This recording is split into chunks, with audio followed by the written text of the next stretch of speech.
selamat datang di video ini. Sebelum kita mulai ke materinya, kenalin kami dari kelompok Sistem Pajak dari kelas ASP2A yang beranggotakan Melci Aulia Maulidia, Salomo, dan Nurul Siti Aisyah.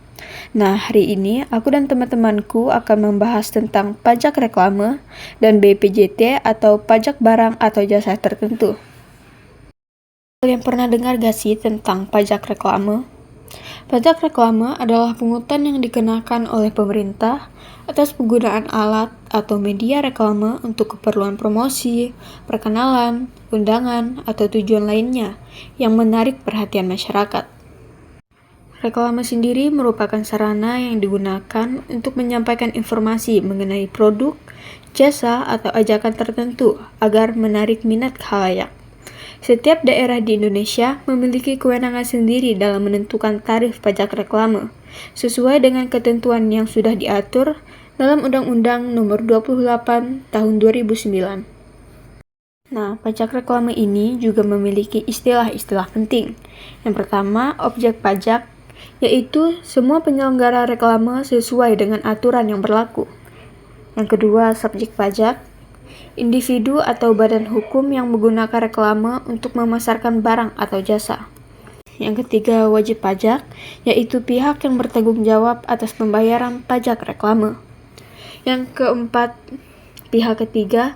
Nah, jika reklame dikelola oleh pihak lain, maka pihak tersebut bertanggung jawab atas pembayaran pajak. Selanjutnya, SKPD, yaitu surat ketetapan pajak daerah, yaitu dokumen yang mencantumkan pajak dalam bentuk dibayar. Selanjutnya, STPD atau surat tagihan pajak daerah. Nah, surat ini menjelaskan denda pajak serta transaksi administratif. Yang ketujuh, ada surat paksa, yaitu perintah pembayar denda pajak yang harus segera dilakukan.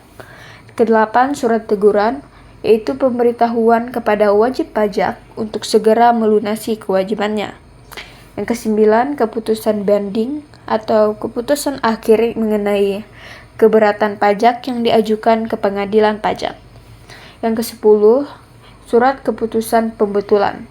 Surat yang berisi perbaikan terkait kesalahan dalam perhitungan atau penulisan pajak reklame. Nah, selain istilah, pajak reklame juga dikategorikan ke dalam beberapa jenis. Yang pertama, reklame papan. Reklame berbahan dasar kayu atau sejenis yang dipasang di tembok, tiang, atau tempat lain. Yang kedua, reklame elektronik, yaitu reklame yang menggunakan layar elektronik untuk menampilkan pesan promosi. Yang ketiga, reklame kain. Reklame yang berbahan dasar kain seperti spanduk atau umbul-umbul yang biasanya digunakan untuk acara tertentu. Yang keempat, reklame berjalan, yaitu reklame yang dipasang di kendaraan seperti mobil, bus, atau kereta api. Selanjutnya, reklame baliho, yaitu reklame yang berukuran besar dan bersifat sementara. Yang keenam, reklame selebaran, yaitu reklame dalam bentuk cetakan kertas yang disebar langsung ke masyarakat. Yang ketujuh, reklame tempel. Reklame berukuran kecil yang ditempel di dinding, pohon, atau tempat lain. Selanjutnya, reklame film. Reklame berbasis tampilan visual yang dipantulkan melalui kaca atau layar. Yang kesembilan, reklame udara. Reklame yang berbentuk balon atau alat lain yang melayang di udara. Yang kesepuluh, reklame suara. Nah, reklame ini berbasis audio yang menggunakan pengeras suara atau penyampaian langsung. Nah, yang terakhir adalah reklame peragaan, yaitu reklame yang disampaikan melalui demonstrasi atau pertunjukan produk. Proses perizinan reklame. Sebelum memasang reklame, pihak yang bersangkutan harus memperoleh izin dari pemerintah daerah. Tahap-tahap proses perizinan antara lain: yang pertama, pengajuan permohonan tertulis ke dinas terkait dengan mengisi formulir yang tersedia. Yang kedua, ada pemeriksaan dokumen oleh Dinas Pendapatan Daerah dan dinas lain terkait seperti Dinas Kebersihan dan Pertamanan untuk aspek estetika serta Dinas Tata Kota untuk aspek konstruksi. Yang ketiga, ada Jika disetujui, izin pemasangan reklame diterbitkan dan berlaku maksimal 1 tahun. Yang keempat adalah pemohonan harus mencantumkan informasi lengkap mengenai pemohon, jenis, ukuran, lokasi, dan materi reklame. Yang kelima ada izin dapat ditolak jika reklame mengandung unsur yang melanggar norma atau mengganggu ketertiban kota. Prosedur proses pemasangan reklame dan pembongkaran reklame. Proses pemasangan reklame juga harus memperhatikan tidak menghalangi lalu lintas atau mengganggu estetika kota, menggunakan bahasa dan gambar yang sesuai dengan norma sosial dan hukum, memperoleh persetujuan dari pemerintah daerah terutama jika reklame dipasang di fasilitas umum, dan pemasangan reklame harus sesuai dengan aturan yang berlaku. Jika dilakukan tanpa izin, pemerintah dapat mengenakan denda hingga 100% dari pajak yang terutang. Setelah masa izin habis, reklame harus dibongkar oleh pemiliknya. Jika tidak, pemerintah berhak untuk membongkarnya dengan biaya ditanggung oleh pemasang reklame. Proses pemungutan pajak reklame. Yang pertama, pendaftaran wajib pajak. Pihak yang akan memasang reklame harus mendaftarkan diri dan objek pajaknya kepada pemerintah daerah. Yang kedua, penetapan dan perhitungan pajak. Besaran pajak ditentukan berdasarkan jenis reklame, bahan, lokasi, ukuran, durasi pemasangan, serta nilai kontrak iklan. Yang ketiga ada pembayaran pajak. Wajib pajak harus membayar pajak sesuai dengan ketentuan yang berlaku. Jika terjadi keterlambatan, akan dikenakan sanksi administrasi atau denda. Yang keempat, keberatan dan banding. Jika wajib pajak merasa keberatan dengan besaran pajak yang ditetapkan, mereka dapat mengajukan banding ke pengadilan pajak. Pemerintah daerah bertanggung jawab dalam mengawasi dan menegakkan aturan terkait pajak reklame untuk memastikan kepatuhan serta menghindari pemasangan reklame ilegal. Selanjutnya, definisi PBJT atau yang disebut dengan pajak barang dan jasa tertentu. Pajak barang dan jasa tertentu atau disebut dengan PBJT adalah pajak yang dikenakan kepada konsumen akhir atas konsumsi barang dan jasa tertentu. Barang dan jasa tertentu dalam hal ini mengacu pada produk yang dijual atau diserahkan kepada konsumen akhir.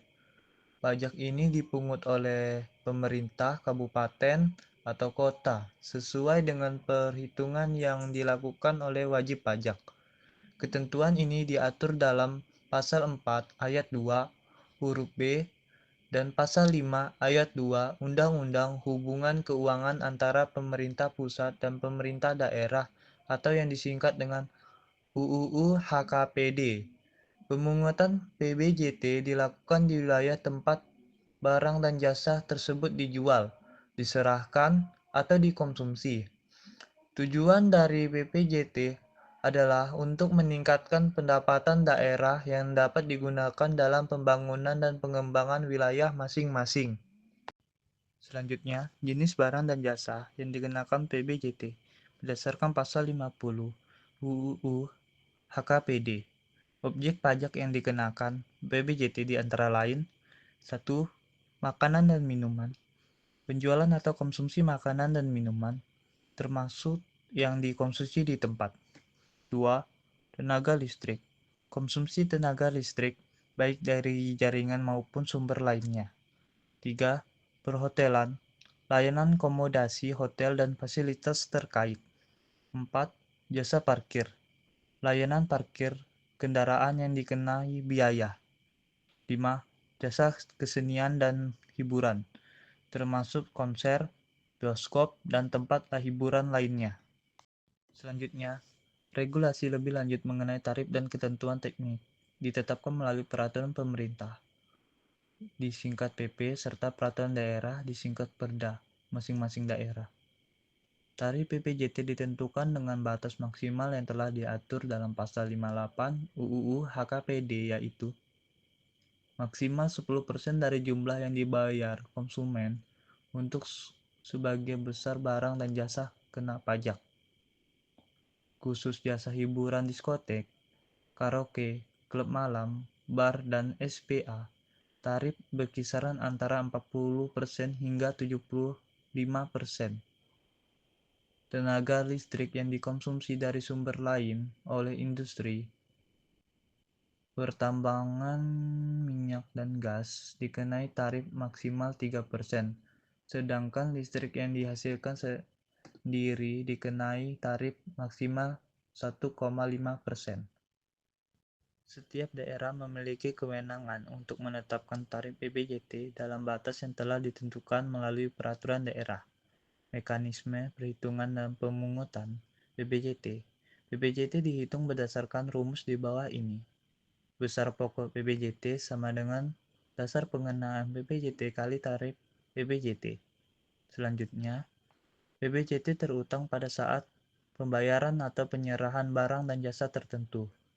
Misalnya, jika sebuah toko roti di mall menyediakan tempat untuk konsumsi di lokasi, maka toko tersebut termasuk dalam kategori restoran dan wajib membayar BPJT atas makanan dan minuman yang telah dijualnya. Pembayaran dan pelaporan BPJT berdasarkan pasal 56 UUU HKPD. Wajib pajak BPJT adalah individu atau badan yang melakukan penjualan, penyerahan, atau konsumsi barang dan jasa tertentu